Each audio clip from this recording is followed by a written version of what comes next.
Welcome back to the Heroes of the Storm North American Regionals. It is very, very exciting here, folks. We're glad you're joining us. We're broadcasting live from the ESL studios in Burbank, California, where we are about to crown our champions for North America who will represent us moving into the finals in Korea in April. I'm Anna Prosser Robinson. I'm so stoked to be sharing this here with you.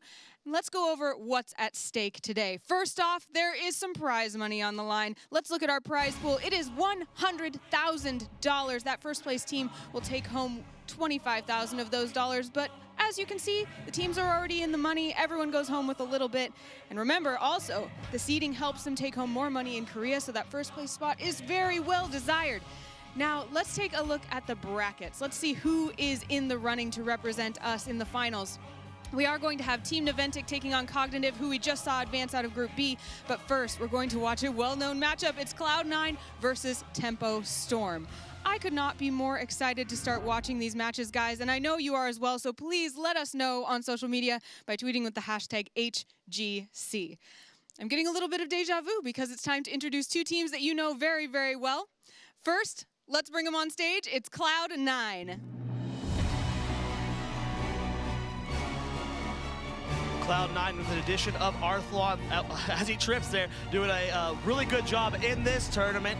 Arthlon, former teammate of KO and Soldier on Tempo Storm. This rivalry of Cloud9 versus Tempo Storm is really cool. Cloud9 advancing over Team Blaze to make it here, the top seed coming out of their group, which means they will be only with 2 losses here throughout this entire qualification period. Most played Kurtala, likely to see that once again from these guys. Cloud9 did manage to beat out this next team for the North American title last year, but this year, it's all up for grabs. Let's welcome their challenger, Tempo Storm.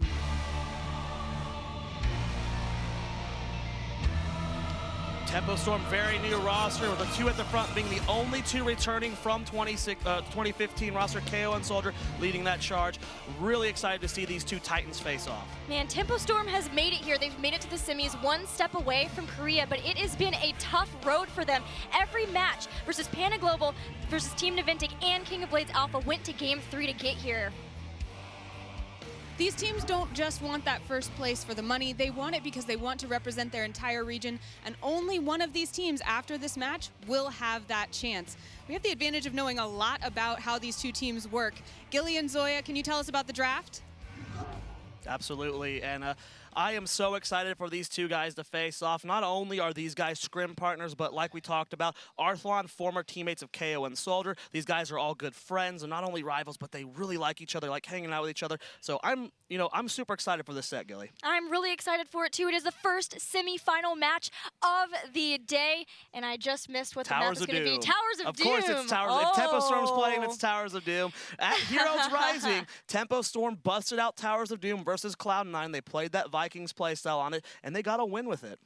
And yeah, we saw that earlier too versus King of Blades Alpha. And once again, KO looked so strong on those Vikings. It made it so difficult for King of Blades to be able to respond to that. I think it's likely we will see the ban on those from Cloud9, especially since that's a known style that they hate dealing with. Absolutely. They don't like those abusive styles that involve split pushing, soaking. That's always been kind of a crippling effect for Cloud9. You know, even back when the promote meta was a thing, they struggled so much during that period of time just because they don't like playing against that playstyle, and they refuse to run it. They just hate it. Yeah, it makes perfect sense. It's so frustrating to deal with. You're constantly responding to just every single lane, always. Even when you win fights, you have to go back sometimes and defend your base. So I think we'll likely see that ban there. Hopefully Tempo Storm then have something else up their sleeve besides the Vikings play here on Towers. Oh, absolutely. Tempo Storm's not going to be able to cheese Cloud9 out of this set. They have to have something else. They have to be able to play standard. And Cloud9, you know, they've been prepared. They've known that there's always been a chance of them playing Tempo Storm. And if they were not prepared to play on Towers of Doom, they would have banned it out. So if they let Towers of Doom through the maps, they have a way to play against it. We'll be getting into that draft very soon, but this is a storied rivalry between these 2 teams. All of 2015 in North America, it was Cloud9 and Tempo Storm meeting up in the finals. Now they find themselves against each other in the semifinals, and only one can go on. Only one from this best of 3 will be able to make it to Korea. This is a huge thing for these guys. I mean, like you said, they made top 4, which guarantees each of these teams at $15,000. Wow. That's such a huge thing for these guys, but they want Korea. They want Korea more than anything, and there it is, Cloud9 out the gate, banning Vikings. Respecting KO's Vikings play, and a quick ban on Zeratul as well. iDream's Zeratul play has been very scary to deal with for other teams. Li Ming going to be the first pick here for Cloud9, changing it up. Most teams in this situation first pick the Rhaegar, but they're going to go for that burst damage from Li Ming. I believe it's K1 Pro and Arthlon who tend to play that hero for Cloud9. So Rhaegar is up for grabs. Also, with Li Ming being picked up, the scare potential for getting Jaina banned against you in the next phase would mean that Tempo Storm wouldn't have one of those high burst mage heroes, especially with Kael'thas not being picked up at all in this tournament. Next 2 picks here for Tempo Storm. They are going to get that Rhaegar. Ziggs has had some very impressive ancestral healings throughout this tournament. I believe he told me that he had 40-something HP in that one game versus Naventic. You couldn't see the health bar. No. It was very scary. But I think he had a Sundering helping him out too there, trying to get away. The Sundering from Goku is what really sealed that deal. Next pick here for Tempo Storm. What are they going to lock in? Will it be that Zagara that KO plays so very often? We've seen them shying away from it a bit, and this is a not as valuable map for Zagara. Now, oh, the Sonya pickup. You see how the meta is shifting throughout this tournament, where only Naventic was prioritizing Sonya at the beginning of this tournament, and everyone else was all over Thrall. They loved Thrall, and now Day 2, this has completely changed. We've seen so much Sonya. So many teams have honed in on making sure to get Sonya early on in the draft. Now, Rhaegar and Sonya will be the choice for Tempo Storm, and will be a little bit until they have more left. Cloud9 now with 2 picks of their own. We could see a potential support if they don't want to get denied one going into the next set of bans. More damage too, or even a warrior if they don't want to lose out on potentially getting a ban on one of those, and then Tempo picking one of those up. Falstad going to be one of their choices here. Falstad, I mean, in K1 Pro's head, he's probably the best Falstad in North America. His Mighty Gusts are always on point. The sustained damage he has, I mean, K1 is so good at positioning. I mean, he had so many good plays yesterday, I believe, versus that set on Blaze, where most Falstad would have just died, and he was able to get away and get a good gust off. Murden's going to be the next pitch. I mean, King Caffeine, this is like a hero that he owns. Like, we've seen King Caffeine do the Leoric avatar with his face. He could do the same thing with Murden. Yeah, and Murden's going to be really nice at pickup versus the Sonya. Once you get that Wrath the Berserker, man, I've been struggling with that one all day. Reverberation will be a help with that one as Murden. We will have that for Cloud9. Now the next set of bans, Tempo Storm could still ban a support here and limit that pool, or there might be something else that they are concerned about. What do you think? Well, they're going to go ahead and ban out the Morales. They are going to target ban that support. Dunk Train having one of the better Moraleses. I mean, actually, overall, I think North America, when it comes to supports, they have the most depth when it comes to Morales play. There are so many good Morales players here in NA. Right. Yeah, we've seen a lot of good Morales play. I mean, even in the last match, we talked to Iacona about playing Morales versus Upheaval for Cho'Gall, which is never something I would do, but he made it work. Now, Cloud9 with a ban of their own. Could we see maybe Johanna? Tempo has been playing a lot of her as of late. Tassadar. Oh, of course. Tassadar with Sonya. The Sonya. Yeah. You have to deny the Tassadar Sonya Rhaegar. Just a little bit too much sustain. Tempo Storm in the next 2 picks. What will they lock in here? Could it be Cho'Gall? I don't know. I think I really dislike Cho'Gall on this map. Yeah, there's just, especially when you get to the triple ultra phase, you have to have so many people everywhere trying to deny, trying to pick them up in that later game fight. Probably Jaina for sure. Yeah, I'm surprised she's made it through here so far. So Zagara, yep. So KO on one of his trusted but most favorite heroes to play. Yeah. His Maws have been a little bit off point on this tournament. I think he's whiffed quite a few throughout this event. So hopefully, he's able to clear his head from his games from yesterday and able to come in today with, a little bit better Zagara play, because yesterday it was very unimpressive. So Zagara, we've got Goku for Sonya. We have Ziggs playing Rhaegar, so we're still looking at Shrey as well as Soldier. I'm wondering if they will choose to get their warrior here, if that's a concern. With Cloud9 already picking up Murden, they might be okay to give that up until the last point, not really being concerned with that getting taken from them. Last pick here for Tempo Storm in this rotation. What are they going to lock in? They need a damage. They need a true tank. I would not like to see Leoric here. We've been seeing a lot of Leoric today. Some solo warrior from Tempo Storm. We saw the Leoric Sonya earlier as well, which I'm not too big of a fan of, but it is going to be that Lunara. So a lot of damage on the end of Tempo Storm, a lot of siege. This is a lot of siege. Yeah, super siege mode from them. Cloud9 now have their last 2 picks. They're going to need to lock in a support of some kind. Morales and Rhaegar both off the table. Uther here, but we've seen usually when Uther is picked up, it's in conjunction with the Sonya. But we also have Brightwing as a potential. You know, Dunk Train plays a great Brightwing. Kharazim. I don't know if I like Kharazim. I'm not a big fan. I think I would like to see... So this is something that I actually talked to with Kenma backstage. He asked me, did you catch, why I went hard and focused on Uther? And I was like, no, I didn't see that. Hard and focused, Kenma goes Uther versus Lunara and goes hard and focused on it over Benediction at 16. And it allowed him to heal through the Lunara damage. Normally, Uther is the worst hero to go against Lunara with, but because of that hard and focused pickup, I don't know how many supports are practicing it, but Kenma made it look fantastic yesterday. The first support I've seen do that, and but it will be the Tyrande. I'm wondering if it will be solo support Tyrande. If it's not, I wonder who's going to play it, because K1 Pro, a big fan of both Falstad and Tyrande. I was just thinking, we have not seen Tyrande solo supports, really. So I'm wondering if that's going to be the case. It is. So Dunk is going to play Tyrande, Thrall to round out the composition, making sure they have that good melee assassin to help with the front line. Also have a good solo lane hero to deal with the Zagara, go toe-to-toe with her. Finally, who will be the warrior for Tempo Storm? Do they have something up their sleeve? Has to be Johanna. Or is it going to be more Johanna? I mean, Stray's played a lot of Johanna, so I think most people are expecting it, but with this much CC, Iron Skin is so important. You got Muradin stuns, Tyrande stuns, and then Thrall root and stuns. You need that. I think it has to be Johanna. They're just considering all of their options. It's such an important match for them, and they know that they're up against a great-looking team. Cloud9 looked great in their earlier match today versus Blaze. Stitches. Ooh, Stitches coming out to play. Stitches is actually really good versus this composition. It doesn't matter who you hook, Muradin, Thrall. The Tyrande does not have a lot of heals to keep someone up through a lot of bursts when that hook comes out. So really cool drafts from both these teams. Oh, man, but I think Cloud9's playing their game this draft. I mean, they've got all the heroes that they love. It's a little bit of a slightly out of meta as Arthalon makes a ridiculous face. Oh, Arth, you do entertain us. But yeah, their composition looks good. It will be just the solo Tyrande support, though, so they will need to be very mindful of that. But they have so much damage. Playing Thrall. Maybe that's why he was making that face. It's going to be iDream on Li Ming. We're changing it up. Arthalon moving to that melee assassin role for this game. Okay. We did see Thrall played by Arthalon quite a bit, as well as King Caffeine in some of those really weird drafts they had earlier in the day.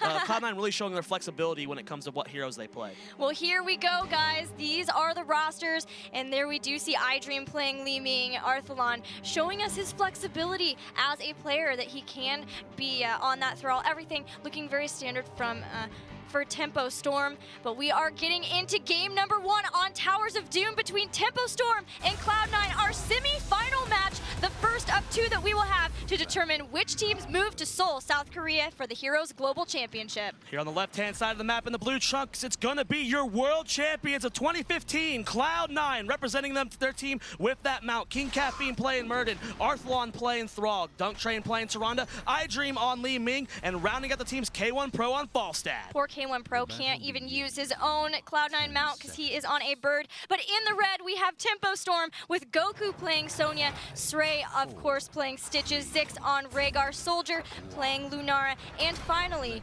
playing Zagara. Wow. It's going to be KO, and look at that poll. 88% in favor of our world champions, and no surprise, through the North American qualifiers, they were one of the first teams to qualify. They looked fantastic, and throughout this tournament, they have been playing extraordinarily well. I think they've only dropped 1 game this entire weekend. Yes, they did drop 1 game to Blaze, but otherwise we're able to defeat Nam 2-0. So looking, like you said, very strong, but there's still plenty of time for you guys to cast your votes. So tweet using the hashtag HGC and the hashtag of the team name you think will take it. So we'll be the Owl build from Tyrande. Pretty standard when going solo support. We see this very often. It will be Seasoned Marksman on Falstad. K1 Pro likes to change it up quite a bit. He goes between multiple talents at Tier 1. Everything else, very standard. Not going to be Cruel Spores to allow allow Lunara for that little bit of extra push, but natural perspective is always really nice. It can actually help you be able to secure some kills, but speaking of kills, Srey in some trouble, taking some damage, is going to be able to move back in time, making sure that no first blood just yet. No first blood. You gotta respect that Hunter's Mark. Gilly does so much extra damage there. Dunk Trade showing the value of Tyrande. Yes, she's kind of out of the meta right now, but we'll see how she's going to do in this game. How much Tyrande have we actually seen this weekend? Is 1 or 2 games? Yeah, It hasn't been too many. Yeah, maybe an interesting spot to see her in, but they're still going to try to make her work. I mean, the early game potential from Cloud9 is very good with her in the Muradin too. They've got a lot of crowd control, a lot of damage, but the first altar spawn will be happening very soon, just 26 seconds, and it will be a solo one down in the bottom. Good scout with the owl from Dunk Train, revealing that a gank was rotating top as Stitches, Lunara, and Rhaegar rotated to go gank Thrall. So nice job utilizing that owl from the Tyrande here, and I love this positioning from King Caffeine, K1 Pro, and Dunk Trade. They are ready to catch anyone out of position. You know, Pierce is going to be so nice too once Cloud9 gets to level 4 that nobody will be able to block those Sentinels from coming in. Goku on King Caffeine just a bit, taking some shots also from KO and was poisoned, so already down to half health as both the teams move down into this altar. iDream already at half HP just from that little bit of poke from Zagara and from Lunara. iDream trying to get in range. Nice body block from Goku, and the first altar is going to go over to Tempo. Pretty easy pickup there. Great job, but the Lunar Flare comes down in 6 in so much trouble. Rhaegar will be the first blood of the game. Nice turnaround there.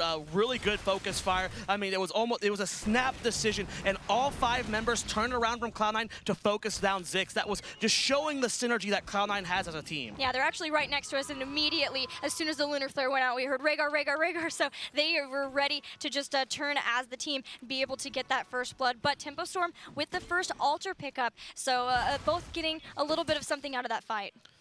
Okay, well, it's going into level 5 here. We'll have to see what the team what these teams want to do here. Srey going to be in the mid lane, rotating top with Ziggs and Soldier, going for another gank on this top lane, but K1 Pro seems to be not aware of it. They're coming in here. Barrel roll hasn't been used. He's waiting for the hook to come out. He's being patient as it had a really weird hook and a back from Srey, knowing how bad he goofed that. Maybe he was wondering if he was going to barrel roll in, but either way, he just tapped the gate and then came right back. But now Sentinel will spot out the Tempo Storm is working on these Pumpkin Sappers, as well as how far down it was, but also just making safe that they can pick up these ones bottom. Yeah. Take a look at the bottom lane here. That is a lot of creep so far from KO. to see, you know, how much that vision's going to help Tempo Storm this game. They have a lot of vision on their end with the Lunara Wisp and the Zagara Creep. They're going to be able to see the rotations, which is really good versus the Miranda that we have in this game. Yeah, similarly, we will have Sentinels, but that will be the main vision providing as it comes out once again to check and just see, make sure that they are indeed where they think Tempo Storm are, and they will pick up their Pumpkin Sappers, work on taking these ones out as well. Next altars will be spawning in a few seconds. 7 almost here. I'm wondering if we'll see follow through come in for Thrall with the Chain Lightning talents. That's often a big pickup there, being able to have that increased damage. We'll have to see. 7 being picked up just now from both teams. Thrall and Sonya finally rotating down, it seems, and really not seeing Cloud9 utilize that split soak from Falstad. What do you see? Frostwolf's Grace. Oh, wow. So activatable to give extra heals. It makes a lot of sense with the Tyrande solo heal, trying to help their sustainability. Hook goes down, pulls Arthalon in. They have the Earthbind Totem trying to slow people down. King Caffeine has to jump out. Goku is on top of both K1 Pro and Arthalon, zoning them out. A lot of damage on the end of Cloud9. Tyrande struggling without that Shadow Stalk. She doesn't have that AoE heal, but a little bit of missed focus fire there on the end of Tempo, but nice job using the Pierce to interrupt KO. He's trying to get the cap. Bottom is still done. And look at Lunara zoning out Aiden from going bottom, and that's going to be potentially the altar going here. K1 Pro going for one more interrupt here. He does hit KO. They're going on the Goku. They're doing a lot of damage, and now Cloud9 is collapsing. The Lunar Flare connects with 2 members here. King Caffeine comes from above, misses the Stormbow though. Goku turning on the King Caffeine. A lot of damage goes out. Hook misses iDream, and that might be the death of King Caffeine. Goku needs one more slam, but he does get pushed back by the Thrall. Arthalon needs to be careful though, as they're trying to slow him down. Yeah, Lunara causing problems already for that Tyrande heal. Li Ming will get taken out by Tempo Storm. There's still an Ultra left in bottom, but Tempo did lose the mid one to Cloud9. Cloud9 was able to cap that, but they're going to lose the bottom one. One more Owl's going to come out. Nice juke from KO, but Soldier will be the one with the cap, and that is going to put a slight advantage in favor of Tempo Storm when it comes to core HP. There goes the shots onto Cloud9's core, and moving back into the lane, trying to get close to those heroic abilities and pick those up. Tenderizer going to be the choice for Stitches. That will be movement speed slows from his basic attacks, and guess who they have on their team? They have Lunara. Yep, Lunara, so good at this. I mean, this is such a great synergy right now so far for Tempo Storm. We see the creep spread moving up, Wisp moving out to scout the potential invade from Cloud9 here. Just really utilizing, again, the vision they have. They have so much vision on this bottom half of the map. At the same time, in the top lane, they're all being collapsed upon by Srey and Goku. K1 Pro has to barrel war over the wall. So you're mentioning Lunara's split damage, and she actually picked up Splintered Spear at level 7, which once she uses Noxious Blossom, it actually means her next basic attack hits up to 3 targets. So that's what we were seeing instantly. Wow, great body block from Cloud9 as they take down Srey. But that's why we saw her be able to throw poison onto 3 different people at once. That is really cool. That is actually an change, and I like it. You don't need the additional siege damage on this map. You're not pushing keeps. You're not going for core. You know, there's not too many Merc camps to contest, so I really like this change up from Soldier. Yeah, and it's going to make things even more difficult for Toronto to try to heal. I mean, she does have battle momentum, as well as the Empower, just trying to make sure that she has her cooldowns up as much as possible for the heals, but the later this game goes, I worry about that heal. Cloud9, the first team to hit level 10 here, taking a look at the heroics. iDream using Disintegrate to clear away. But make such a short cooldown. Why not, Gilly? Yeah, 20 seconds. You might as well. We saw a little bit of a siege coming in from Tempo Storm toward that bottom fort bell tower, but as soon as Cloud9 hit 10, they started to move off. It will be Mighty Gust as well as that Disintegrate, Sundering, Avatar, and Shadow Stalk for Cloud9. And on the Tempo Storm, everything looking normal as well to see where this team fights are going to go from here. Cloud9 hasn't been able to force too many fights. They've been getting picks, and here they go. Great body blocking Srey. The stuns come out. He pops Putrid Bow, though, to kite back, doing a great job of disengaging for himself. Maybe he gets the hook in, throws it out, only gets a minion, though, and that will be most likely the end of it as Cloud9 are able to disengage from that. Now, the next altar phase has started. It's going to be one on each side, so we'll see if either team is able to stop the disrupt, and the Sentinel stops KO from grabbing the altar. iDream trying to get enraged. Good body blocking coming out from Tempo Storm. Disintegrate used to interrupt again. Still, Cloud9 with the advantage as they did cap theirs. They get the hook, though, onto King Caffeine. He does Dwarf Toss out there, and this is really bad for Tempo Storm as Goku is zoned very far above. Yeah, Soldier chasing down iDream into the bottom, trying to get enough poke down that maybe they could force Cloud9 to have to give this up, staying together to make sure that they can keep up with those chain heals. But so far, Cloud9 not being willing to give this up quite yet. Looks like Tempo Storm going to go tap well just to be able to reposition himself. KO going for the cap. One more Owl should be coming up sometime soon. Will KO get the cap? And he does. Disintegrate not there in time. And that will be a trade on both of the altars, which means that Cloud9 is slightly behind in core health than Tempo Storm, but ahead in experience and moving back up. It's been so nice for them to have that false start, that global presence, so we can get right back into lane whenever needed. Really great shot calling from Srey when it came to that double altar. Tempo Storm could have had the option to invade, but since they know they're 4 HP up on Cloud9, going for a trade is the safer option, as if you do go 1-for-1, you're still ahead in the game. Yeah, it's just like Sky Temple. When you're ahead on structures, you're okay with just trading out when there are 2 temples. K1 Pro potentially going to try to steal these Pumpkin Sappers away from Goku. The rest of the team, some of the team moving in, there's Srey and Zix there to try to help. K1 Pro going after Sonya. Will they be able to get her? King Caffeine comes in too. Mighty Gust pushes her into the wall, but Ancestral Healing is there. Great juke on that Lunar Flare. That would have been really bad. Shadow Stalk's been popped very early. Tempo Storm seems like they're going to give this up, but there's a big push from KO and Soldier in this bottom lane. That's going to be that fort definitely going down. I don't think iDream can stop this. Yeah, they still have the Pumpkin Sappers too, but Disintegrate does so much to them. But now it is done, and they still have a couple left to run into that fort. And with that, it should be just about the end. Being careful of iDream, but there's a few minions left to be able to take out the first bell tower of the game. Maybe. Getting so low. Is that actually not going to go down? It's so low. Wow. That is very low in HP, and iDream almost dying to minions by itself. Okay, so the fort still stands. That's actually probably a good thing for Tempo Storm. What they can do is wait to just go tickle that down, and then when the altars spawn, they'll have a fort advantage, meaning they'll do more damage per altar. Tickling to death does not sound fun, but it will be a great advantage for Tempo Storm if they can get that. Cloud9 almost to level 13, so a good half-level lead over Tempo Storm, especially with Tempo not able to get the experience from that bell tower. Goku in a lot of trouble.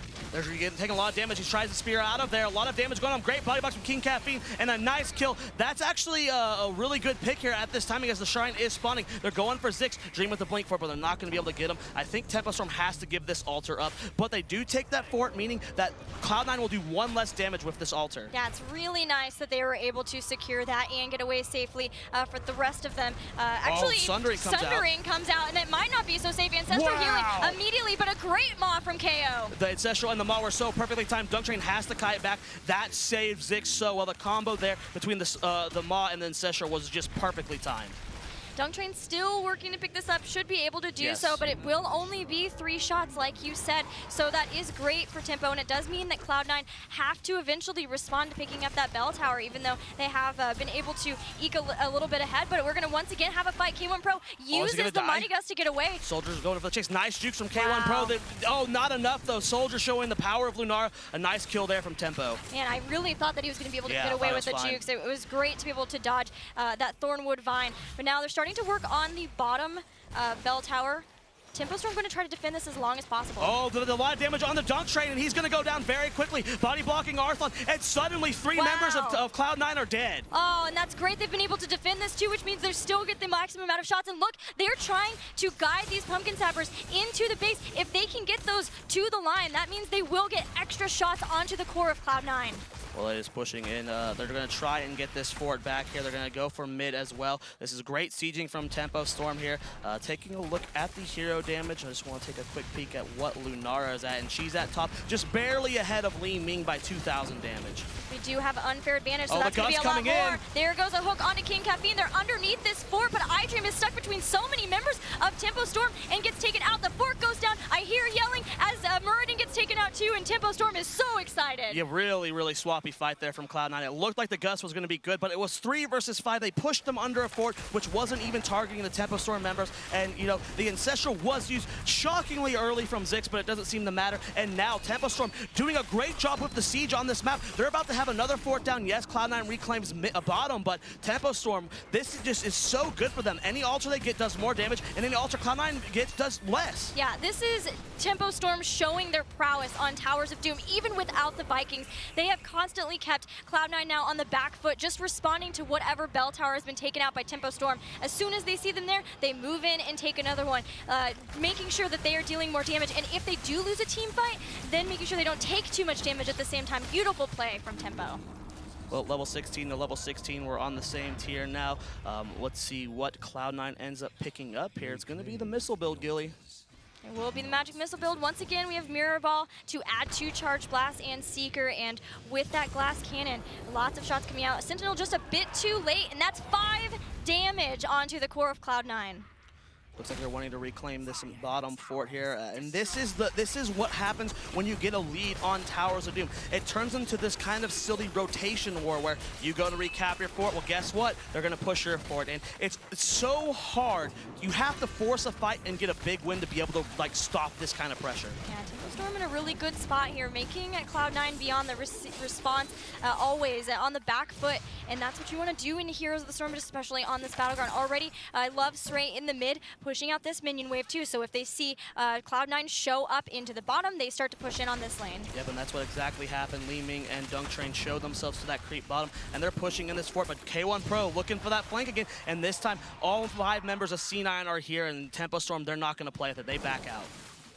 Fishing Hook has been picked up by Sray, so it is a potential for them to get a nice long-range hook if they can do so. Still leaming in the bottom, which means Tempo are not giving up this siege just yet. They picked up some Pumpkin Sappers in the bottom too, and once again moving back into mid with these minions. It's half HP here. Sray taking a decent amount of damage with good heals so far from Zik. Hook goes down onto Arthlon. He takes a lot of damage, half HP, and a good maw in the back line there. Does Tempo Storm have the follow-up? This is a big Avatar pop. Mighty Gust has been used, and Arthlon looks like he'll be able to disengage. Creature Battle doing a lot. Sray gets hit with the Ancestral at the last second, though. Caffeine getting very, very low. Gets the Dwarf tossed out. Will he go down the poison? And that's going to be a death on Rhaegar. Good flank from K1 Pro. And that gives the resets for critical mass, and Cloud9 are chasing down the rest of the members. Goku gets taken out straight. Very low. There comes the fly from K1 Pro. The hammering trying to stop. Zagara will also get taken out thanks to the disintegrate once again from Li Ming. This is a huge, massive win for Cloud9. Not only are they going to be able to get double altar, but they were able to reclaim all of their forts. Yeah, that's exactly what they needed. They finally broke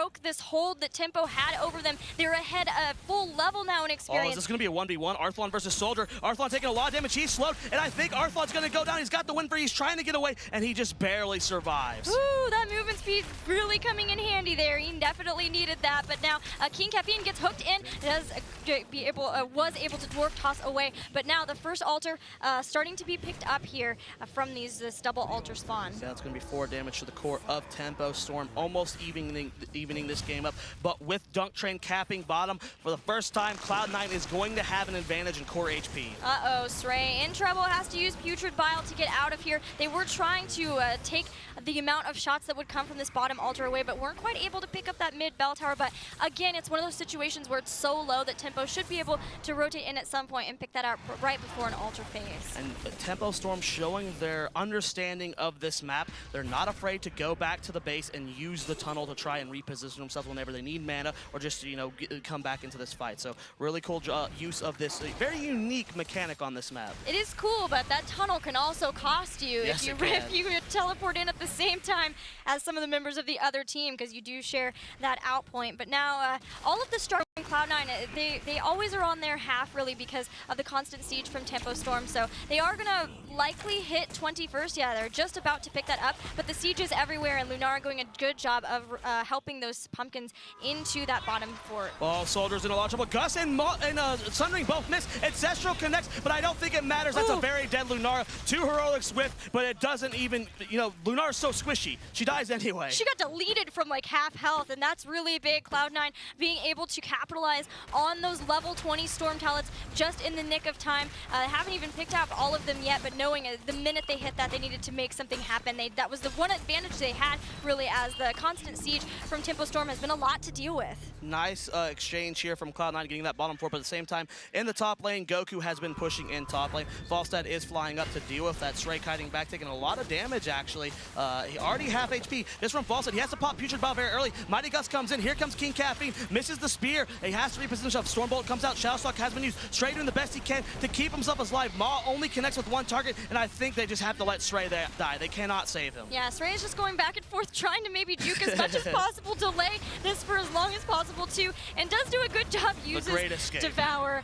Yeah, where he can, this is such a bad time for Stray to get picked for Tempo Storm as a triple altar spawns, Gilly. Triple altar is so tough to deal with. Now Ziggs is in the bottom, and Sentinel does not stop him there. The fight came down, but Rhaegar should be able to pick that up. He does at least get one, but it's still only 3 shots to 5, and with 2 for 1. Yeah, all of a sudden, for the first time, we're gonna have Tempo Storm way behind in their core health. Down 9. If there's this is so tense for Tempo Storm. They have to be careful. Ziggs taking a lot of damage. 100 mark is off though. They go for the Gus and they're isolating him. Ziggs gets the Ancestral at the last second. Dunk Train pop sprint to reposition himself. Shadowstalk's gonna get the kill on the Rhaegar. Goku's overextended. Whirlwind, Disintegrate slow, helping out a lot. Nice Lunar Flare from Dunk Train, and Goku goes down as well. Oh, the body blocks from King Caffeine and the slow from Temporal Flux at 20 for Li Ming were so huge. 3 people down now, 2 people for 50 more seconds for Tempo Storm, and Cloud9, from what was a really tough hold on them earlier on, have completely turned this game around. And they're looking to escort these minions into this bottom lane as well. It looks like if you get the cap into the range of that core, that's free damage on the core as well.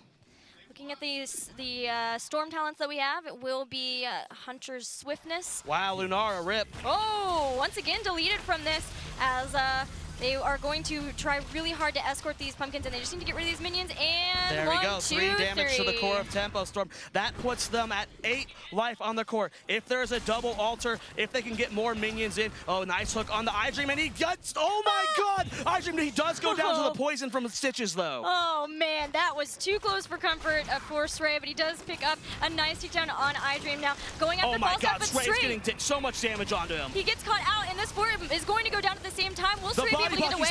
He can't get out of here. Great collapse from Cloud9. Good heals from Ziggs. The Ancestral connects, but I don't know if it matters. K1 Pro has to fly out of here. Arthon being collapsed upon as well. Here comes Sonya. Nice Lunar Flare and a Sundering over the wall from Thrall. Oh man, I don't think that they should stay in this. Goku's still trying to make something happen, trying to trade out 1 for 1 for those kills, but they just have to let them away. The fort finally starting to come back up. This could be game as 2 forts are down. If they cap both of us, Cloud9 will win the game. Tempo Storm with 47 seconds on Stitches. I don't know if it matters. Yes, 22 seconds on iDream. Goku's going for a big spin. Hunter's marks on him, and he gets annihilated instantly. And I think this is game, Gilly. Yeah, they had nothing to do. They knew they had to go in. Otherwise, they were just going to lose anyway. Game, yeah. They lost Rhaegar. They lost Sonya, losing people earlier on, so they could not contest those final shots. And even on the battleground of choice. Tempo Storm not able to take a game off of Cloud9, but they're not out of it yet. It is a best of 3, and they still can come back in this semifinal series. I love the decisive decision-making from Cloud9 late game. They really pulled it together. They were struggling in the early game, but once they started getting their momentum in that match, it was just pick after pick after pick. Just really perfect gameplay late game from Cloud9. You could hear it in their comms too, right? Oh, yes. The minute they broke They're out the of that loudest siege, team we've heard all weekend. Yeah. They're being a bit ridiculous, to be honest. the minute they broke out of that siege, it was like the volume just was turned up Yes, for us here. Like, they just started yelling and were yelling pretty much throughout the rest of the game. Anytime they found somebody out, they were just The screaming. adrenaline, it's got to be intense here. They just got a 1-0 lead in a best of 3 on Tempo Storm. And if they win this next game, they're going to Korea. They need to defend their World Championship title. This is going to be the first World Championship of this year. They won BlizzCon. They want to be at Korea so they can defend that. And can you imagine still even just getting to go to Korea as well? How amazing that's going to be for the 2 teams who get to represent North America, as well as the rest of the teams from around the world who will be representing their regions. It's a great honor to be able to do so. Absolutely. And Cloud9, a team that definitely deserves to be there. I mean, through time and time again, roster changes, meta shifts, they have maintained the top 2 position in North America throughout all of 2015, and they're looking to continue that into 2016. Well, Tempo Storm will have to change up their strategy if they want to be able to take out Cloud9 here in the next game, take it to a game number 3, because they will be on the battleground of choice for Cloud9. Yes. Looking at some of the battlegrounds they've picked, Cursed Hollow has been a lot. That was their most picked one in the stat sheet. Also a lot of Sky Temple from them in the qualifiers. Yeah, it's really bad for Tempo Storm. They lost on their map of choice. You know, you do see very often that Tempo Storm likes to go to that map to try and get, you know, an easy win. And they lost, Gilly. This is really bad for Tempo. I mean, Cloud9's got a lot of momentum. There is iDream. Look at that He grin. is the only player to win the 2014 BlizzCon and the 2015 BlizzCon. He is a star player for a long time. People consider him the best player in the world. He is such an amazing flex player, and here we have Soldier on the side of Tempo Storm. Soldier being one of the original members of Tempo Storm from last year too. Even dating back to Symbiote Gaming. Yeah, he's been on this team, this roster for a long period of time, making the switch from Warrior from last year to now playing. Yeah, he's playing that the assassin range of role. flex. Yeah, he's really showing his diversity. There is Dunk Train, the Beard Man himself. So glorious, and probably one of the best supports in the world. You know, he's competed on multiple stages. He's been to PAX, he's been to BlizzCon, he's spent multiple months in China. I mean, these guys are world-class players, and they are showing it in their play. Yeah, and no one more so than K1 Pro too. I mean, his false step play was on point that last game. Terrifying assassin to ever have to go up against. His flanks are unreal. Yeah, K1 Pro might be my favorite player in the entire world. I'm going to be honest. I love that guy. But guys, here's the draft for game number 2. Cloud9 up 1-0, and this is their map. They got to be feeling good with Tempo Storm having that first pick, first ban. Sky Temple now, we saw Falstad in the last game, and he's going to be even more important, but Sonya will be the choice of ban. Look at from the start of this tournament to now a first ban potential for Sonya. That's the fun thing about these kind of high-class events that we'll see right? throughout all the regionals is the meta shifting throughout them. It's definitely fun to watch. Yeah, it's always really fun to see which teams can adapt to each other in those metas even faster. Arthlon getting a little surprised, maybe, just keeping himself awake. Something, but Cloud9 now with the ban. When we see them take away from Tempo Storm, you know, Zagara is a really big pick for this battleground specifically, but also for Tempo Storm. Zeratul going to be banned out by Cloud9. Tempo Storm with that first pick, first ban. Will they go for the Rhaegar again? Ziggs has had a lot of success on this hero this weekend. Or will they go for the Li Ming? I mean, iDream looked terrifying. Let's just be real. He looked terrifying on Li Ming. Yeah, it'll be the Rhaegar. It'll be the Rhaegar. Cloud9, well, I'm curious. I think it'll be Li Ming Falstad. It could be. K1 Pro, a great Falstad player, great on this map. Li Ming's damage is absolutely insane. Both of I mean, that combo worked so well for them. Yes. They had great play for it, but it's going to be Li Ming Thrall. Okay. Arthlon been playing surprisingly well on Thrall throughout the history.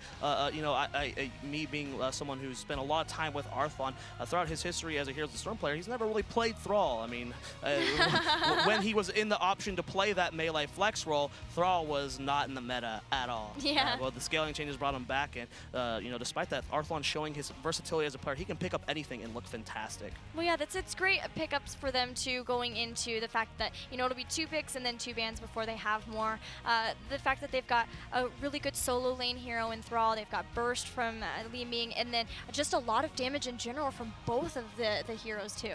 Jaina being picked up this game. I believe she made it through the entirety of last draft unpicked, unbanned. She was. So Tempo Storm going to lock her in. Next pick here. Will it be a warrior? Potentially denying the Muradin from King Caffeine, as that is a terrifying hero in his hands. They have to consider who will be in the solo lane versus most likely Thrall. That's a solo lane hero. But it will be Muradin that they grab. Smart pick. I like that pickup from Tempo Storm. Guaranteeing a laner in this map isn't as important. You're laning till about level 4 to level 7ish, and then it's just constant rotation. So winning that early game in one of those lanes isn't as important as on a map like Dragonshire. So picking a Zagara right now is not necessarily needed. It helps. It's really good versus the Thrall, but not needed on this map. Fair. Cloud9 now with a ban. They have the next picks after the ban phase. So it's potential that they could grab something, but I really like how Tempo Storm has set up their draft thus far, because they can't really be isolated on any of the really big roles, as they have some damage, some warrior, and support. It looks like Cloud9 just want to make sure they don't have to deal with a Cho'Gall here. Last pick here for our ban here for Tempo Storm. Could potentially look to deny a support. I believe last game Tempo Storm banned out Lieutenant Morales. Yep, but they still were able to make the solo Tron to work. Yes, even with a lot of damage dealers. And, so that's a play style that Cloud9 has been running. Dunk Train, King Caffeine have been playing together almost as long as Soldier and KO. And the original Cloud9 was running a very burst style with like Falstad, Nova. You had the Precision Strike, the Hinterlands Blast, and Tyrande was using that style. King Caffeine and Dunk Train are used to using those abilities, the stun lock, and to just annihilate targets very quickly. So Tyrande definitely an option. Falstad going to be the ban here for Tempo Storm. Yeah, it makes a lot of sense. The global presence is really helpful. The fact that he can fly in later on, soaking the lanes as much as possible to provide a little bit of an experience lead, and also just the fact that he can get onto temples a lot faster by flying in to be able to pick those up should they be able to get maybe win a team fight. Well, next two picks here for Cloud9. They need a warrior, they need a support, and potentially more damage. Greymane still on the table, Lunara as well. Lunara not as valuable on this map. There's a lot of running around, and not having a mount can make you a bit slower to those team fights. So we'll see what they want to pick. They've been putting iDream on a lot of interesting heroes lately. He's really diversifying himself as a player. Ooh, there it is. Wow. Illidan. That is not something I expected. Is it going to be Illidan TAS? Is this going to be solo support TAS? Is this going to be another no warrior comp? I don't know if I like this. This is really interesting. Okay, so because Illidan if they go for a true support, they then miss out on the Tassadar, which would hurt. If they go solo support Tassadar, that would hurt, and they potentially would have to give up a warrior. I think they have to just go a real support and then a real warrior. So they picked Illidan into Muradin too. Yes. That is risky. That is very risky. Muradin does really well versus Illidan. With Reverberation build. One more pickup. Is it Tassadar? Is it Kharazim? Kharazim. Okay, so maybe it'll be Kharazim Tassadar. Yeah. Now, Tempo Storm, very unlikely to pick Tassadar here. Illidan is a direct counter to Tassadar. It was a mistake made by teams throughout a lot in 2015. They would see the Illidan get picked up and like, we can't let them get Illidan and Tassadar. We have to deny it. Pick the Tassadar. Illidan just destroys Tassadar. There's nothing a Tassadar can do versus an Illidan. So really unlikely to see Tempo Storm pick up the Tassadar here. Well, they're going to need a lot more damage, and we'll see what's on the table. Lunara is still here. You said you didn't like it as much for her because of a restriction on her movement speed. Other ones who are up for grabs, we haven't seen a lot of Raynor. Have we seen any Raynor this tournament? Like one, I think? Yeah, we've seen him once or twice. I don't know how much I like Raynor versus Illidan, another hero that just kind of Illidan just runs over. Yeah. It helps when you get Bullseye, but yeah, it's a long road. It's a long road to 16. Yeah. Especially on Sky Temple. Look how hard Tempo Storm's thinking about this. This is a tough decision to make. This is a really tough draft to draft around. Cloud9, man, mad props to this draft. This is tough. Tempo Storm thinking very, very hard. They got to be running out of time soon, and it's going to be Abathur Johanna. Okay. Okay. Double Warrior Abathur. This is weird. Sylvanas, what? What is happening? Oh, it's going to be a fun game, Zoya. I can't wait to see these drafts versus each other. Again, Cloud9 on Sky Temple running a warrior-less game. This time it's going to be Li Ming, Thrall, Illidan, Karazim, Sylvanas going up against, wow, these drafts are very interesting. Even Arthlon looked a bit confused. I think everybody looks confused there, but... It's okay, I'm confused for both ends. Soldier's like just staring into space like, I can't believe we drafted this.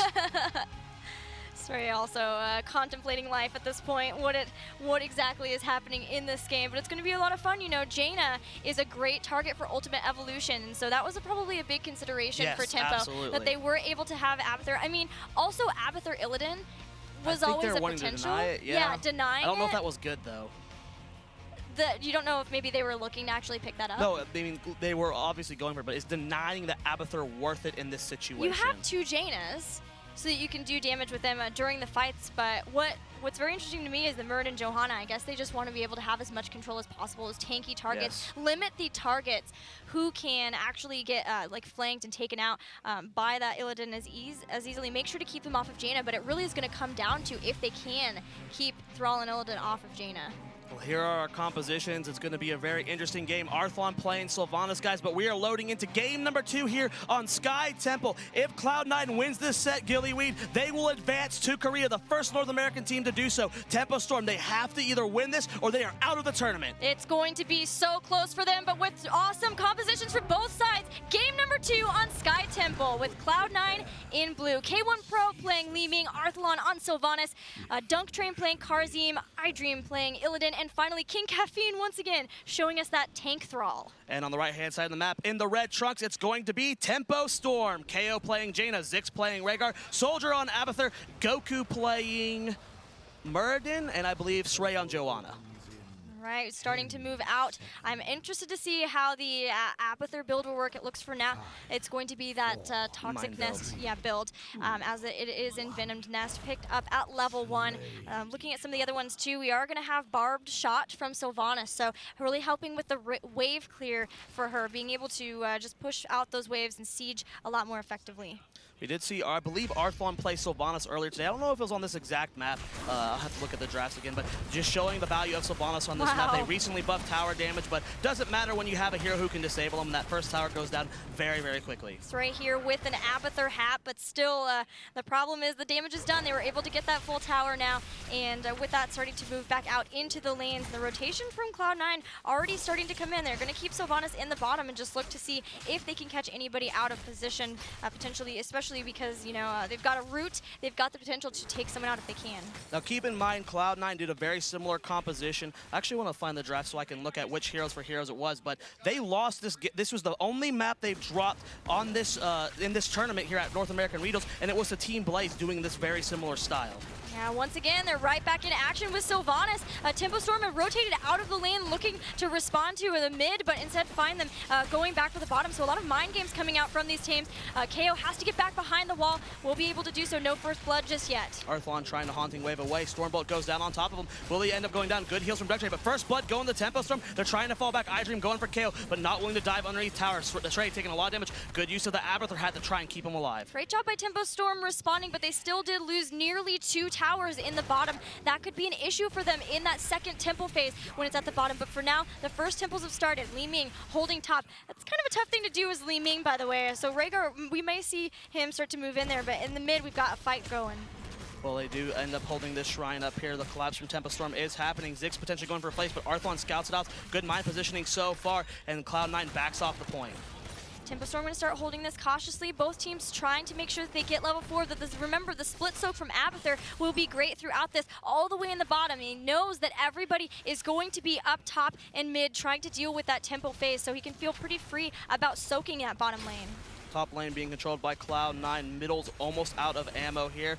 Zix and, you know, Abathur doing the best they can to soak as much experience. And because of this, Abathur, like you said, full level lead so far for Tempo Storm. Middle is about to be out of shots as Goku gets the last of those. How far does Cloud9 have to go? Looks like Tempo Storm is looking to contest top. iDream was spotted out by the nest by Soldier. Soldier cautiously staying in that temple. Oh, that Stormbolt was so good from Goku. K1 Pro getting so low, and he is going to fall. Yeah, Abathur, you cannot underestimate. It does so much damage. I cannot believe he predicted that blink. That was so so well done from Goku, man. Just showing you how often these guys play against each other. You know, you get to the point where you can predict their movements. I mean, keep in mind, Cloud9 and Tempo Storm, they scrim each other all the time. Tempo Storm going to finish off the top temple, and Abathur was forced back out of that such aggressive position by iDream coming down into his lane. So now both teams going to start working at making sure that they can get the lanes, continue soaking, make sure that they can get level 7 before that next temple phase, which will be in the bottom. Almost level 7, Tempo Storm getting very close. Cloud9 just about to hit 6. Haunting Wave using the scout into a bush. Good job from Arthlon, just to be as mindful as possible. And these mines are so well placed. And K1 Pro reveals himself taking a lot of damage. Stray comes in and scouts out iDream. They're going on top of each other. Abathur's on top of Stray. Here comes KO and Zix. The Blizzard goes down, and iDream gets so low. This is a great invade, too, because of the fact that they know they almost have level 7. Cloud9 just has to give these up. These Giants will be stolen by Tempo Storm. They can rotate around and pick up theirs as well, and be able to get a nice push in bottom. Make sure that the lane is fully pushed out, so once that next tempo phase spawns, they have a better positioning to be able to grab it. Level 6, almost level 7 here for Cloud9. Tempo Storm having about a full level lead right now. Bruiser camps being started by both teams as King Caffeine starting the Bruisers in the top left, whereas Zix is taking out the ones in the top right. Looking at the talents we have thus far, everything looking very standard. Cloud9 about to pick up level 7. We have the Immolation on Illidan, which is the big one because it allows him to be able to solo camps a lot easier. And with these Giants that were picked up, Tempo Storm getting a good siege onto these bottom towers, trying to do as much damage to the structures as they can in hopes that if they get that bottom temple, they'll be able to take out the fort. Really starting to like this Abathur pick here from Tempo Storm, showing its value. I mean, Soldier repositioning himself constantly. They don't really have good heroes at finding Abathur, you know, like a Zeratul or someone who can go and pick them off very easy, as they are very, very squishy. If they get overextended, they can be killed off. So, you know, abusing Abathur on this map seems to be working out so far on Tempo Storm, but, you know, Abathur, you know, you can play around them. If Cloud9 can adapt their play to the late game, they can really shut it down. Thrall is going to pick up follow through, was thinking on it just a little. Wasn't sure if we were going to get Frostwolf's Grace once again, or if it would be the follow through this time with the Chain Lightning build, but looks like Cloud9 are the ones who want to take out the Bruisers of Tempo Storm. They know that they can push in toward that top fort. It's already pretty low, and any amount that you can get done to the fort makes it harder for Abathur to feel safe in pushing out, so it pushes them back further and further if they can take this out, especially as they know that that's where Abathur's going to want to be sitting, is top lane, because the bottom is where the temple is. Well, good push from Cloud9, but it gets stopped as they did not have their Karazine with them. They are moving back in with this 4-man push. Tempo Storm's very split right now. Normally when you see something like this, you split push as a team, but because Goku, Zix, and Abathur are up here defending, maybe Jaina has to come up for some damage. They're going in for the kill, but the fort is going to go down. Fort gets taken out. Can they get the slow on a dunk train? They have heroics. Radiant dashes out. The heroics are there. Not going to get it. Yeah, it's going to be they're really good timing for Cloud9 to be able to get that and disengage immediately. It was a small window before Tempo got those heroics. Great shot calling coming out from Cloud9. Yes, they're down about a full level right now, but they are even on structures with that play. Oh, sorry, go ahead. Just really well done from them. They're going to get 10 very, very soon here, and that's when they can start contesting these fights a little bit better. Illidan is very weak until you get Metamorphosis. So both teams now have taken out a fort. Mid fort is low, so the Tempo Storm does have the structural advantage for now. Stray trying to maybe catch iDream, does have that symbiote, which does a lot of extra damage. The Condemn comes in, KO and Zix are rotating around. The Water Elemental comes out, and Illidan gets taken out. Still no heroics, they're so close. Goku goes for the stun on top of Dunk Train. He tries to get the Radiant Dash, but it doesn't matter. 2 kills quickly going over to Tempo. Excellent Condemn to make sure that they could get that second kill onto Karazim just in time for the heroics to come out from Cloud9. It's always a really bad feeling to lose some heroes just as you get the talent tier and caught back up. Taking a look at the heroics here for Cloud9. Nothing out of the ordinary. Again, Metamorphosis is a big tier here for Illidan. Another one will be level 13 when he gets that reduced ability damage. The big question is if it'll be 7-sided Strike or Divine Palm, and we do have Divine Palm play. Wailing Arrow Silence comes out. Goku gets hit with a big Ancestral. iDream gets the Metamorphosis on multiple targets, but he gets blown up almost immediately. Where is Dunk Train for the heals? They get the shield on the last second. I think Cloud9 can't fight this, though. Bless Shield comes out. Condemn going down on top of King Caffeine. They're retreating as well as they can. Stormbolt comes out. Soldier on that Abathur clone doing as much damage as he can, but not going to be able to secure any kills. No takedowns, but it was nice for Cloud9 to be able to get away from that, as well as Tempo Storm. You know, Cloud9 came in with the Wailing Arrow. They were ready ready for the fight with those heroics. So good job from both teams being able to disengage from that without losing anybody. But the big story is all this time, Abathur split pushing his little heart out, his little worm heart, and from that, nearly level 13. Full level lead still for Tempo Storm. I mean, doing a great job utilizing Abathur Soldier, soaking as well as he can. You see him using the symbiote in the top lane just to get a little bit of extra experience here. Sray going to be nearby as well. It's going to be a double shrine spawning, one in the top and one in the bottom. 13 almost here for Tempo Storm. We'll see what they pick up from that. If we're going to have Ice Block from Jaina, or if we're going to go for Icy Veins. She could feel pretty confident behind the double warrior, but it looks like they still want to have the Ice Block. Especially, it makes a lot of sense, too, with the dive that's potentially there for Cloud9 with the Illidan and the Thrall. Goku looking like he wants to get a little bit of aggressive down here. He's looking for Arthlon Dream and Dunk Train. He goes for the Dwarf Toss, dismounts them. Water Elemental has been used. iDream has no real escape. Nice stun going down the Kara's game and iDream, but nice palm at the last second. He Radiant dashes back. Can they survive it? The slows from KO doing so much, and Dunk Train's going to fall. And the Symbio always on point on the front person to be able to make sure that they could get that extra bit of damage needed to burst somebody down. Tempo Storm with that picks up level 13 talents up top. Sray disrupting K1 Pro and King Caffeine from this top temple. Meanwhile, in the bottom being held by Murid. And I love this double warrior composition that they're able to disrupt and be at both of the temple phases at once. Oh, K1 Pro and King Caffeine getting slowed by Abathur Mines. Blessed Shield comes out and 2 easy kills going over to Tempo Storm. King Caffeine kiting away as well as he can, but you're not going to survive this, sir. Nope, they will go down to the Condemn, and with that, more of these shots going over to Tempo Storm, holding both of these. All and 3 forts down now. Yeah, I love this double warrior that they have that Tempo Storm has picked up. Goku getting collapsed upon, though. Will they be able to force him off this? And they easily do. Yeah, he does not want to mess with that. He's hiding in the bush, doesn't end up dwarf tossing out. Maybe looking to re-engage here as KO is here. Rhaegar a little bit behind. He's trying to get on the point to force them off, and yes, it looks like the last of the shots, did they get it? Cloud9 did not get it, and a lot of damage actually going down the Dunk Train. He Radiant dashes out. Ziggs going for the Earthgrass Totem. Does he have one more dash up? He gets stunned. Nice palm. Can he get to the iDream? iDream looking for the reposition, but no, Dunk Train's just going to go down. iDream was just a little bit too afraid that if he repositioned himself to get closer to Dunk Train, he would put himself in danger as well. Yeah, I think the call was just to leave him there, make sure to lose just one person instead of potentially both. But with this constant aggression and great job of being able to force Cloud9 back, Tempo Storm finds themselves up 2 levels, especially thanks to that Abathur split push too. Soldier's been all over the battleground. These mines are doing work to Cloud9, scouting out the invade and forcing Cloud9 to boss the back off. The bottom keep has already taken a little bit of damage from that shrine, but now this boss is going to do even more. And suddenly, a 2-level lead for Tempo Storm as they're just about to get 16 tier. Tempo Storm bringing the battle to Cloud9, especially on the battleground of their choice here, picking up the boss. They have this great push that'll go into the bottom lane now too. Abathur has been pushing everywhere at once, and they're about to pick up level 16 to level 13, 14 about to be there for Cloud9, but this is a large window of opportunity for Tempo Storm, and they are taking advantage of it. Well, you do see this boss and Giants pushing down here in the bottom lane here. See how much damage they can do with this push. They want to get the keep. I don't know if they can. This is really a lot of damage with this composition from Cloud9. Boss starting to move in.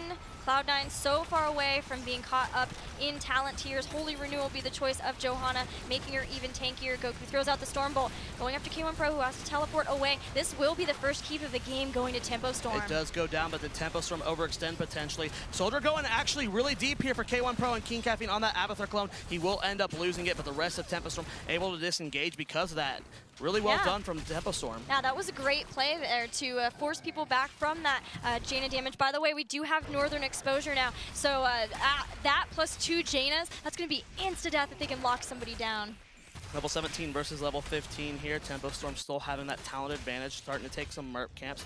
Cloud9 struggling to find where they want to go. Abathur Mines again revealing constantly where Cloud9 is as King Caffeine does get hit by that mount. And now we have a 2 shrine spawning, Gilly. And the shrines are top and mid, which means it'll be bottom where Abathur can sit along with these Giants if they don't get cleared up right away. And look at the Abathur Mines here around mid. There are so many. Dunk Train immediately ran into 2.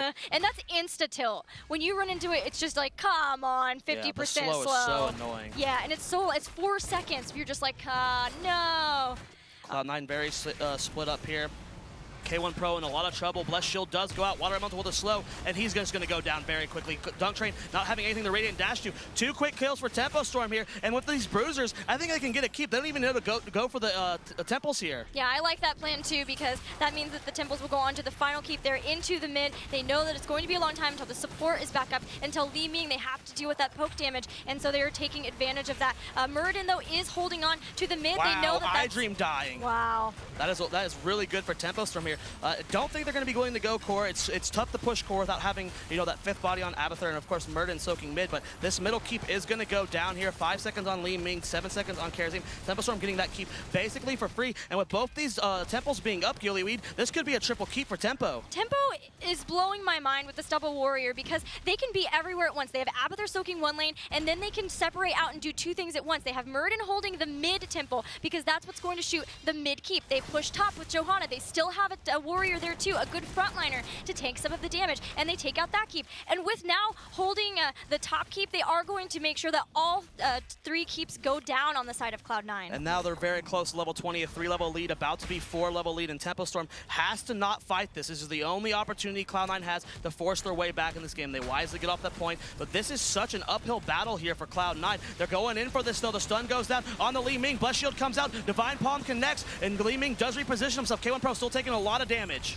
Water Elemental is trying to slow down the members of Cloud9 so that they can't get caught back up. Their Soldier throwing out massive amounts of damage on that Abathur's ultimate evolution, and the Illidan will get taken out yet again. KO still alive somehow in the backline. Goku, Stray, and Soldier still looking for more kills. They get the stun on the K1 Pro. He is going to end up going down. Dunk Train's caught, and with 4 members down, the core is exposed. 3 lanes of catapults pushing it in. I believe Tempo Storm has done it. They have tied up the series versus Cloud9. Every single series today going to game number 3, and this is no different. I would expect nothing less from our semifinal matches. Tempo Storm showing a commanding presence on Sky Temple. Even with Cloud9, it being their battleground choice, they are showing that they are not out of the 30%, and that's it. The series is tied. We have a game number 3. Fantastic job by Tempo Storm, already cheering and yelling. Zix is so loud. He is loud. He gets hyphy. That's awesome to see.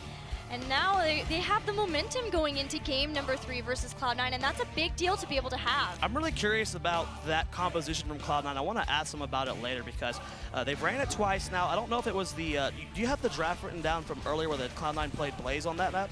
I do. But I'm curious if it's the exact same composition. Maybe they got some false positives from scrims where, you know, they had some success versus certain teams. They thought it was really good, and it's just not working in the tournament setting, because they've ran it twice now, and both times it seemed a little bit unimpressive. So the difference is they had Uther and Brightwing versus Karzim, Sylvanas. That's right, that was double support. This time was Li Ming versus the Falstad that they had before, so they had a little bit more control with that. But we are going to go to a quick break, guys, and when we return, game number 3.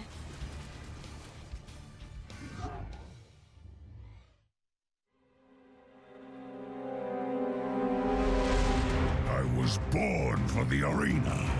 On my squad, we trust the spirits for guidance. No one is left behind. Not even a pink skin. And when our backs are to the wall, I call on the elements to even the odds.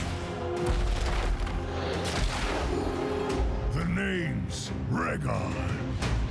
Heroes of the Storm. I am the Storm!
Game number 1 picked up by Cloud9, but Tempo bringing it back in game number 2, and now 1 game left to see which team will go to the finals and also to Korea for the Heroes Global Championship, Zoya. And this is just our first of the semifinal matches. We still have Naventic versus Cognitive Gaming coming up after this, and then of course that grand finals. But this has been a very exciting game. Tomb of the Spider Queen will be our map, but Gilly, you just gave me an interesting stat.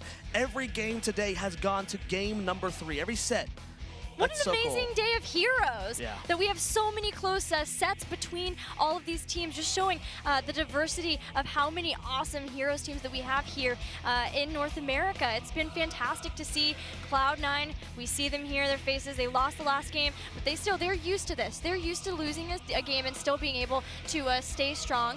How do you think they're feeling now, the mindset in there? You know, stamina is a very important thing, and you have to keep in mind Cloud9 was the first team to play today. They've been playing longer than anyone, and as we get further and further into the day, if they make it to the finals, you know, you just have to start thinking about, are they getting exhausted? They've been playing for such a long time, so hopefully they can keep up that energy, that excitement level, because like you said, they're getting really hyphy over there. They're the closest team to the casting desk, and they are loud. Yeah, they have been really loud, but it was last game Zix who was I was listening wow. to. He's across the room, loud. and we heard him bark a few times.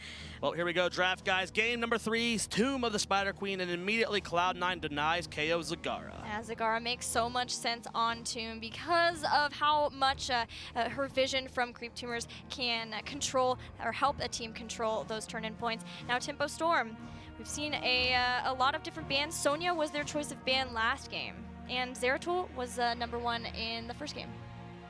Interesting. We'll see what Tempo Storm wants to respond with here. We've been seeing teams change it up quite a bit today, and it will be the Zeratul telling iDream no. No, sir. Makes a lot of sense. I mean, Zeratul, his Void Prison is such a strong heroic. It can change a team fight, can change games.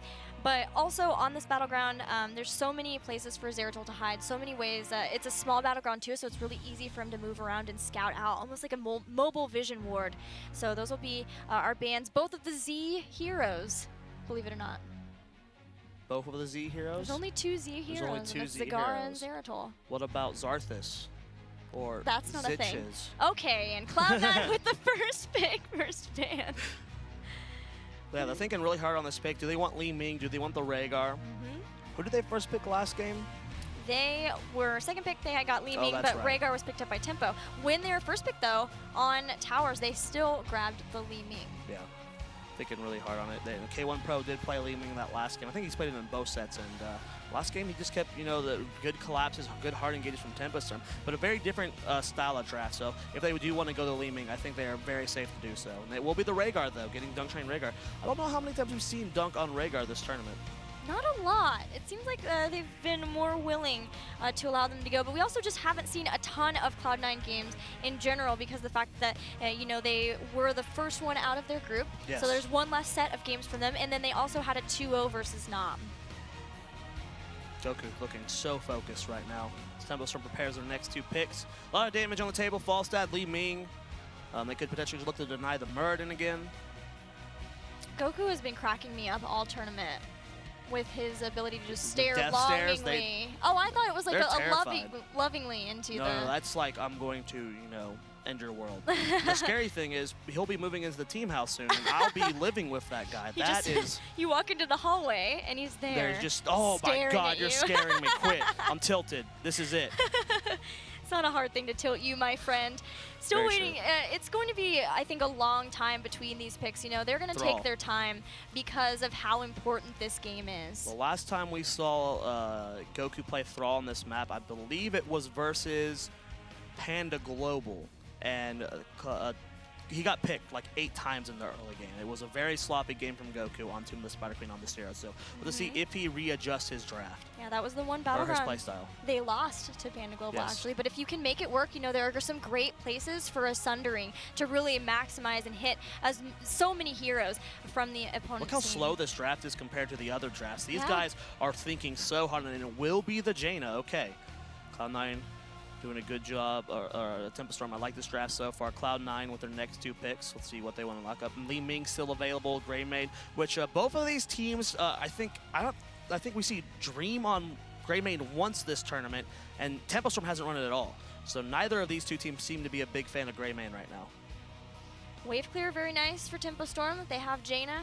That is a factor that's always really important on Tomb of the Spider Queen. We saw Sylvanas in the last game. We potentially could see her again, although probably not Sylvanas with a Thrall Illidan I'd be really surprised if we saw Sylvanas this game. It's really interesting to see Sylvanas pop up, especially from Cloud9. Historically, Cloud9 has not been a team that runs Sylvanas too often. They stopped running her when she lost the ability to one-shot people, but Arthlon is a player who's been Sylvanas playing for a very, very long time, throughout all of 2015, so maybe that's what he brought to the team. You know, he's the newest addition to Cloud9, and he brought a little bit of his style to the team. Muradin will be the choice, and once again we're going to have Li Ming for Cloud9, feeling very confident with the burst that she brings to the table. Now Tempo Storm with a ban. I like once again that we have the first pick team having a support, a warrior, and a good damage dealer. It makes it very difficult to try to constrict a certain role from those bans. Well, we'll see what Tempo Storm wants to deny. A lot of damage options. It's not very often you see Cloud9 run double warrior. If they were to ban a warrior, I would say Sonya would be the best ban here. I think I actually really like a Sonya ban right now from Tempo. Yeah, especially since there's Sonya and Talstar still available too. Yeah. Oh, those would be brutal last picks. And there it is. There's the Sonya ban. I think it had to be that. Cloud9 with their next ban, they can look to deny support or a warrior. Force Ray onto a hero he's not so comfortable with. We see a lot of Joanna from him. They could also be looking to deny Zik something. Something that's good with the Thrall, Uther, or Morales. Yep. I mean, Morales could be a huge problem. She's able to sit in the back line. They get a really tanky front line too. But it's going to be Johanna for Sray. Forcing straight off Joanna. I like it a lot. Cloud9 really adapting their draft to the opponents they're playing against. Yes, you don't only keep in mind the meta, but you keep in mind who you're playing against, and that's where these things get exciting. So really cool draft so far. I think both teams are playing this perfectly so far. You know, each rotation seems like the perfect picks. Next 2 picks here for Tempo Storm. They still need a warrior, they still need a support, and that last damage. Now, we've seen a lot of Leoric from Tempo Storm at this tournament, and to be honest, it's looked terrible every single time, but that is an option every time that Sray's been put into a weird, oh my gosh, there it is, the Cho'Gall. And this is with a lineup that we don't see very often. How often do we see Cho'Gall with Jaina and Thrall on the same team? Not often. I think we've seen a Cho'Gall and Thrall together before. What I'm interested in is who's the support going to be for that? Morales? There's no Rhaegar. It has to be Morales. I think it's Morales, yeah. All right, well, before that, Cloud9 has 2 more picks left. Looking at some damage now, and do they force Cloud9 into the Leoric? They've already have a Rhaegar, so not sure if they'll be willing to do the Karzim Leoric. There is Sylvanas. Sylvanas. This is the 3rd time this tournament Cloud9 has picked Sylvanas.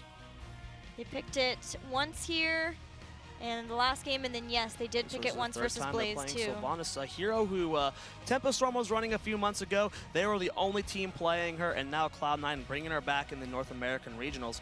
And really interesting. This is a really interesting style from Cloud9. We'll see how it works. I mean, when Cho'Gall was initially released, I talked to Dreadnought, and we were trying to figure out what's the best way to play about him. And his initial ideas were to just out-rotate it, you know, push, split push as much as you can. Sylvanas is known for that. Anubarak, hello.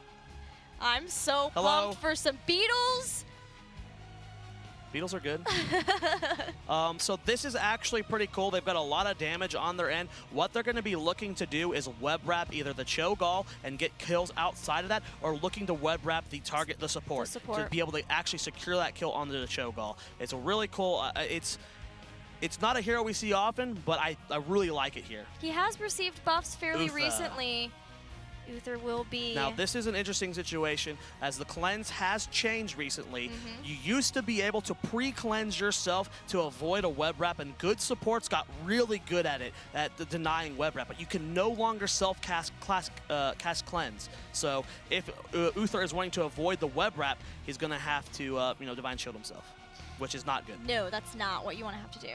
Now, Nubarak has received buffs fairly recently. He had an increase to the shield on Hardened Carapace, but even with that buff, we haven't seen very much of him at all. It's very rare, but this is something they're bringing out to try to combat that Cho'Gall. Well, we currently have a 75% win rate, I believe, on Cho'Gall this tournament, as Cognitive did give him his first loss in that set they played earlier today. Will Tempo Storm be able to win with Cho'Gall?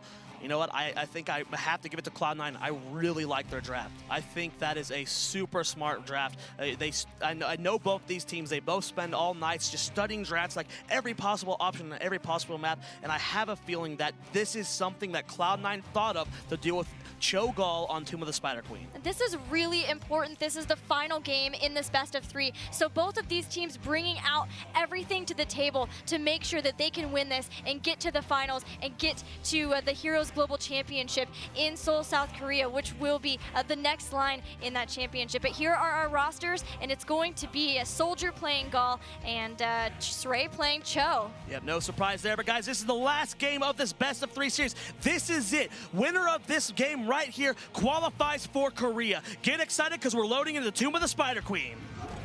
Here is Tomb of the Spider Queen, and in the blue, our previous Heroes of the Storm World Champions, Cloud9 with King Caffeine playing Muradin, Dunk Train on Rhaegar, Arthalon playing Sylvanas yet again, iDream playing Anubarak, and finally K1 Pro on that Li Ming. And on the right-hand side of the map, it's going to be Tempo Storm in the red trunks, KO on Jaina, Goku on Thrall, Ziggs on Uther, and it's going to be Sray and Soldier playing Cho'Gall. Cho'Gall has been seen a lot in this tournament. It's been so great to see. A little less one-sided. Yeah. A little less. Bringing it back a bit with that win there for Tempo. Well, let's see here what Cloud9 plans are doing. I mean, I love this draft. This draft is so cool from Cloud9. Anytime you see a Nubarak and Sylvanas in the same game, I mean, that is going to be a treat. Cho'Gall taking a little bit of damage here, but they're turning this around on the Arthalon. Nice punish from Tempo Storm to, you know, prevent that tower from taking much damage. Now, the big deal will be preventing the siege from Cloud9 for Tempo Storm, because they not only have the Sylvanas, Li Ming throws out a lot of siege damage, to actually Cho'Gall getting in trouble here, going to be able to hurry up Oath away just in the nick of time, throwing out whatever damage he can. But, you know, they really have to watch out for that siege, because Sylvanas makes a Web Weaver phase so much more effective. I'm curious as the mindset of both of these teams. Neither of these drafts are something that both these teams run very, very often. They're very different styles. They're very cool to see. And this is such a stressful game for these guys. It's so hard to bust out something new, this diverse, in the middle of this big of a tournament. But that's Heroes of the Storm. Every time we get a big tournament like this, the meta shifts to the most bizarre places. It does, both trying to throw off their opponents in the games that are oh so important, bringing out all of the big strategies that they've been saving through the lower tiers of the tournament, making sure they have those strategies to try to throw off their opponents. But looking at this, the rotations between the lanes, that's going to be a constant on Tomb of the Spider Queen, just moving up and down, trying to look for any picks you can, and also just pushing out those lanes as much as possible while picking up gems. And something actually a lot of damage going on the Nubarak, but he is going to burrow charge out of there. Arthalon taking some damage as well, but they're going to get behind the wall. But something I just realized is Naventic has only dropped one game this tournament. It was the Tempo Storm on this map versus Cho'Gall. Oh, yeah, this is a big, hopefully a big confidence boost to Tempo Storm that they were able to get this Cho'Gall. It was a very different draft than this, as they did have Rhaegar that game. But, you know, and that's, we talked to Iacona earlier after they beat their team Blaze, and he said that some things need to be there for Cho'Gall, and one of them, the first thing he listed was Rhaegar. Yeah, and they don't have him. He's on Cloud9's roster, and that does mean that they won't be able to have him be as aggressive. You know, Uther does take he is very cooldown dependent, and with such a big health bar, it can be really hard for him to use those cooldowns to get Cho'Gall all the way back up. But he still does have the Divine Shield to help him get away if need be. Well, level 4 here first for Cloud9, moving around the map, repositioning themselves as well as they can so far. Gems, only 5 has been turned in from C9, but the gem count very, very even so far. Legion of Beetles picked up for Nubarak. Nubarak had his talent art updated recently, and it's gorgeous. It looks so good. I love it. I love that the art is constantly being updated. But both teams rotating down through into the bottom. Thrall might be in trouble. Has to try to get away where he can. The root is going to go out on a dunk train. The collapse from both teams into this bottom lane. Well, Cloud9 still maintaining that experience lead, about a half level up right now. Taking a look at the positioning from these teams, Muradin soaking top. As far as gems go, it's 35-32 in control, and 5 turned in from Cloud9. But Tempo Storm sneaking in a lot of gems here. 27 suddenly turned in for them. That's really nice to have those turned into. If you're worried about getting picked off, you know, there's a lot of crowd control from Cloud9. You can continually try to turn in those smaller amounts instead of letting them build up, and that lets you feel a little bit more confident about getting out into the lanes and getting into those rotations too. So 44 being held on the bodies of Cloud9, but they were finally able to get some in. Lost CC going down here is very, very low. He's trying to kite back. Good body blocking from Zix. The poison might be enough. Does Zix have enough time for one more heal? He's trying to get to the well, and he does tap it just in time. Soldier now could be in trouble, as well as Stray on that Cho'Gall, but King Caffeine will be the one shot who has to go back. Impale comes out, a root onto Anubarak, forcing out the burrow charge. Still maintaining that half-level lead. Good job so far from Cloud9 as they're getting very close to level 7. When it comes to the gems, they've turned in 17 of their own. Tempo Storm does have enough for a turn in here, so if they can sneak in 13 more gems, excuse me, no, 23 more gems. They're just about to have enough more. Caster math. It wrecks us all, my friend. Dunk Train going to get stopped by the Frostbolt once again. Cloud9 a little bit closer to level 7 talents, but it's only going to be a slight window. If they could try to get that, maybe they could get the turn in that they desperately are trying to get thus far. But so far, good job from both teams trying to deny that out, and neither getting really, really close to the turn in. Well, Cloud9 just about to hit level 7 here. Oh, nice first blood going down on the Nubarak, but they're catching Cho out of position. He doesn't have much room to go. Cho'Gall gets the dash. Can they get to him? No, they do not. I cannot believe Cho'Gall survived there. That's why surging dash is so important, as it does give you that extra range with it too. You can get further away. So that was a really big pickup there. May even see power surge picked up here. No, it's actually going to be I am hurrying. So not going to have that that increase or that lower cooldown for it to get charged up, but still a really good save there on Cho'Gall. Really good job so far from both these teams. Both have enough gems for a turn-in. We're to see who the first team is to get that. Dunk Train trying to sneak in 19 gems down bottom, but does end up getting denied.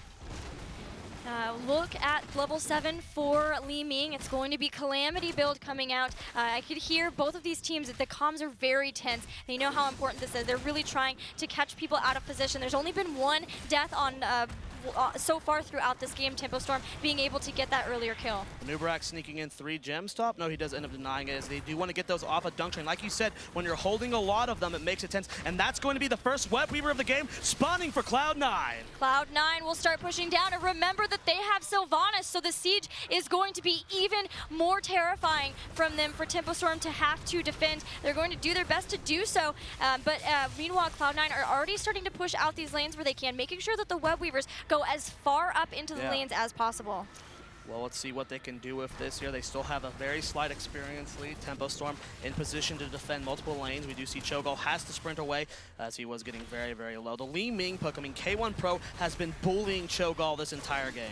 Yeah, and with the Calamity build, she'll be able to do damage with that too. Oh, Soldier could be in stun. trouble, and they stun them out of Surging Fist, and that's really big. He has 21 gems. Can he get out of here in time? Zig's trying to come in. Oh my god, that haunting wave from Arthalon was so dirty, but now he's in an awkward spot. KO trying to get a kill. Goku catches him in a spot, so he will end up dying for that, but there's 30 gems on Goku. iDream dies for it, but does not end up getting the kill. It's still a 2-for-1 technically because it's Cho'Gall, so a great pickup for Cloud9, and they're a full level ahead. Once they get heroic abilities, they're going to feel so confident to continue pushing here, and they have Sylvanas pushing as well. Actually, they don't, because she was the one who was taken out. These Web Weavers are doing so much in the other lanes as well, because there was a big fight that lasted a decent amount of time. Those Web Weavers have been uncontested, and out of nowhere, Cloud9 with a level-and-a-half lead. They have their heroics. It will be the Web Blast.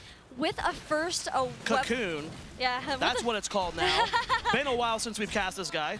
With the first Web Weaver phase, a lot of times you just get towers. This time they got so much. They're looking for, they get the Web Wrap on the Cho'Gall. The rest of the team is coming up. Zix is very isolated. iDream with the body block as well as King Caffeine, and they're going to try and blow up Cho'Gall here. A lot of burst damage immediately. He's at half HP, and Zix, I think, is just going to let him die. Yep, once again, Cho'Gall just had come back up out of the respawn and now is going to be down for 20 more seconds. Tempo Storm still not yet with their heroic abilities. A 2-level lead for Cloud9. They got so much out of that first Web Weaver phase. 2 forts, and the third one is half health. This has been such a great game from Cloud9. They are playing this perfectly. I looked at the draft at the start. I thought I was going to like it, and they are playing this perfectly. Their execution was so smart. iDream taking a little bit of damage on those towers. He did get rooted by Goku, but Web Weavers were turned in here. Goku did sneak in a turn in, so Tempo Storm having a moment where they're going to be able to reclaim some of the map. Yeah, I love this because with Cho'Gall, since you have that high health pool, you usually feel okay with being out and pushing by yourself. But now, because it's such a small battleground, if iDream can catch him with the cocoon, that's 8 seconds where the team can completely collapse onto him and be able to take him out just like they were able to do there. So 2-level lead for Cloud9, but Tempo Storm does have a Web Weaver phase and going to start to push back. See what they can do with this, but that bottom lane is so far away with the Web Weavers. Tempo Storm contesting this top fort, going to do as much damage as they can to it. Looks like Soldier and Goku going to rotate mid as well, so doing as much split DP damage as they can to soak as much experience, but looks like they might be wanting to pressure the Cho'Gall. Now the siege from Cho'Gall is still very effective. They're trying to take down some towers, but the Web Weaver is done. All of the heroic abilities are up, so they need to be careful of the cocoon. Still a little bit until we have Hammer of Twilight back for Cho, but it's a really short cooldown.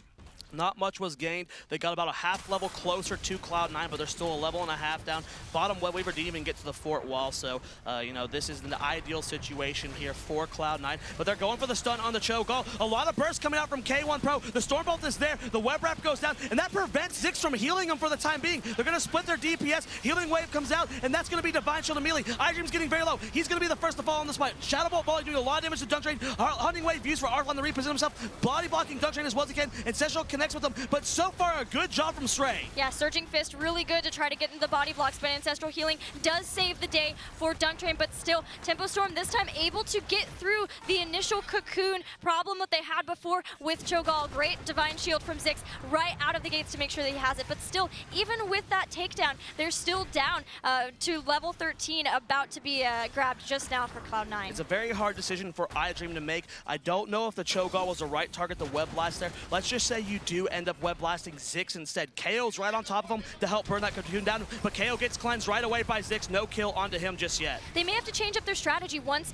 Cho gets Molten Block at 13, but until then, they are still looking for the fight. Oh my god, they're about to get a big turn in. Yeah, they have all of them turning in at once. They know that there's going to be no contest here. Only one fort remaining on the side of Tempo Storm. They could look to start putting some pressure down on a keep, especially because once again, they have Sylvanas. Outside of that last team fight, Cloud9 is playing this close to perfect. They're still maintaining that 2-level lead now. They're starting to get a little bit further and further ahead. And with 2 forts down, with mid barely standing and these Web Weavers spawning, Gilly, Cloud9 could push this lead so far. With Barb Shot and Splinter Shot coming in for Sylvanas, she clears out waves in no time at all, especially with Unstable Poison too.